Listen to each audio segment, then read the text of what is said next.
All right. I'd actually like to start with a few questions, if you don't mind, just so that I could get to know you a little bit as an audience and maybe adjust my story a little bit. First question is, who follows the news? Okay, I definitely have to adjust. Who reads a newspaper? Okay. Who watches television every day? Really? Okay, last question. Who thinks he or she has been completely brainwashed and has developed an utterly twisted image of human nature and the state of the world? Oh, there's someone, yeah. Oh, at least you know it about yourself. Well, that's good news. Well, where to start then?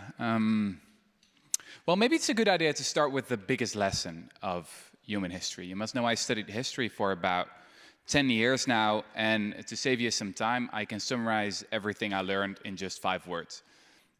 The biggest lesson of the past 200,000 years, the biggest lesson of all of history that we've experienced so far is, and here it comes, everything used to be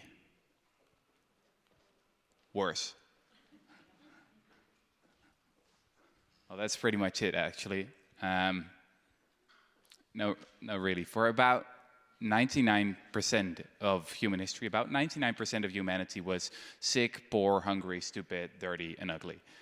You know, that's the natural state of humanity. And it started to change only a very short while ago, especially 200 years ago with the Industrial Revolution.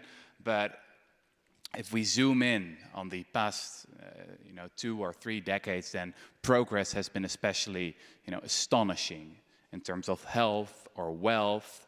We're getting better education all the time. If we look at just one metric, this is the one of extreme poverty, then according to our economists' best estimates, we know that in 1820, about 94% of the population lived in extreme poverty. And nowadays, it's under 10%. Now, I know there's still huge poverty in the world, and I'm just talking about extreme poverty here. But, I mean, progress is real. It's happening, and we've moved so fast in the past few decades. But not everyone knows it, it seems. If you look at global polls, then almost everyone, almost everywhere thinks that the world is only going downhill. So when historians of the future will look back on our times, I think they'll wonder what was wrong with us. What was wrong with all those people living in wealthy, healthy, richer times than ever, but still thought that everything was going downhill. And I think that the historians of the future will focus on one explanation. They'll focus on the kind of information that we're getting about the world and about each other. So in short, they'll focus on the news. Because the news is, and I'm really not exaggerating here, the news is the biggest addiction in the world nowadays. It's much bigger than drugs or alcohol combined. Globally, we spend about 500 minutes per day on media. People wake up with it, they go to bed with it, and it's actually quite a problem.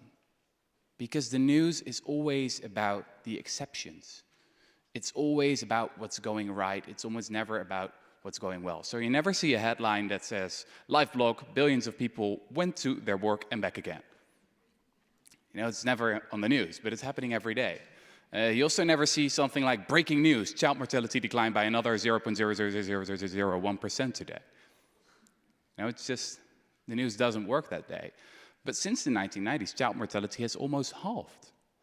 So if you watch a lot of news, at the end of the day, you have a very pessimistic image of the state of the world, and you have a very bleak image of human nature, because the reality is that, well, and this is never on the news, the reality is that most people are pretty nice.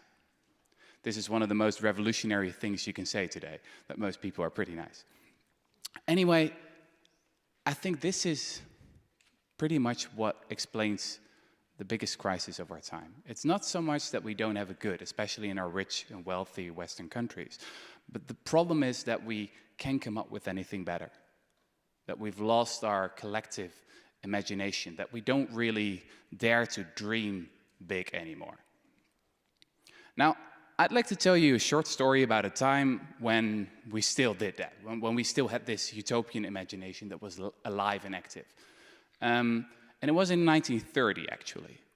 John Maynard Keynes, one of the most famous economists the world ever saw, and one of the best as well, he was giving a lecture in Madrid. And the title of the lecture was Economic Possibilities for Our Grandchildren. Now, you must know that Madrid at this point in history was crumbling. You know, civil war would soon break out and the World War II would follow. But Keynes was giving a lecture about the biggest challenge of the future. And he didn't think it would be war or violence or terrorism. No, he actually thought that the biggest challenge would be leisure. What are we going to do in a sea of spare time? He actually thought that the working week would have declined by 2030 to 15 hours a week. And what are we going to do with all that time?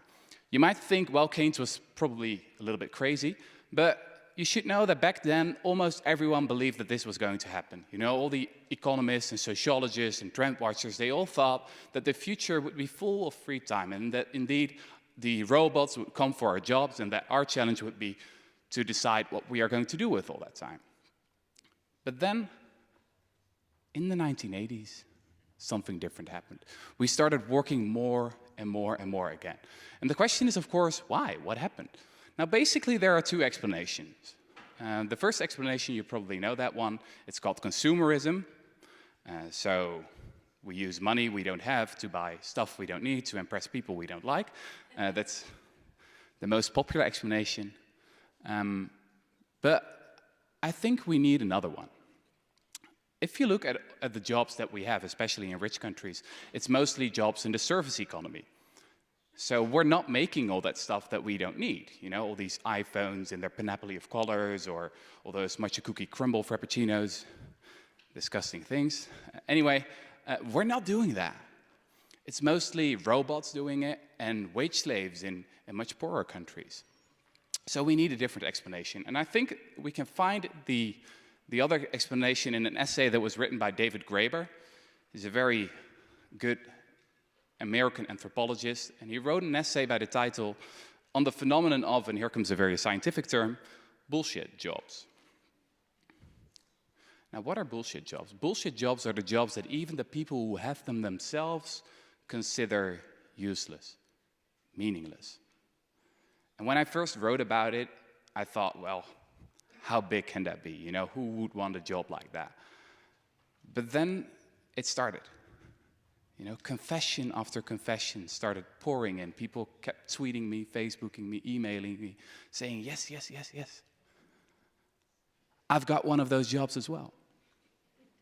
And just last year, there was the first poll in the UK, which showed that 37% of all workers, British workers, say that, yes, they have a bullshit job as well, a completely useless job that doesn't need to exist. This is fascinating, isn't it? I mean, we're all told that we're living in a system called capitalism that should get rid of all useless stuff, that there's some kind of invisible hand that does this magic work for us, but somehow it's not happening, you know? We have some of our greatest talents in the world saying things like this. This is Jeff Hammerbecher. He worked at Facebook, and he said recently, the best minds of my generation are thinking about how to make people click ads. Now, that's a sad story, you know. I'm supposed to talk about the goal promoting work and promoting growth, but what kind of work are we talking about? What kind of growth are we talking about? We need to radically rethink all these concepts. And I think there's a solution to all of this.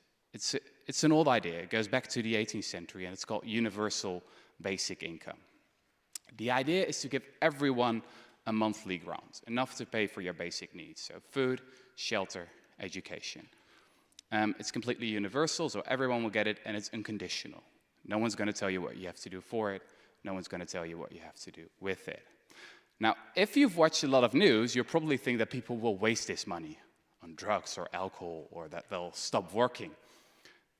But if you look at the science, if you look at all the experiments that have been conducted since the 1970s all over the world, you'll find out that poverty is not a lack of character. It's simply a lack of cash.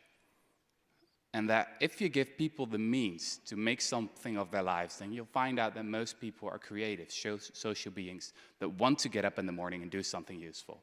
Now, I know this sounds like a pretty crazy utopian idea, and I think I have no more time left. So I encourage you to read more about this, look at the evidence for yourself, and think that if you think that utopian ideas never will become reality, then I have one last piece of advice. Maybe you should stop watching the news. Thank you very much.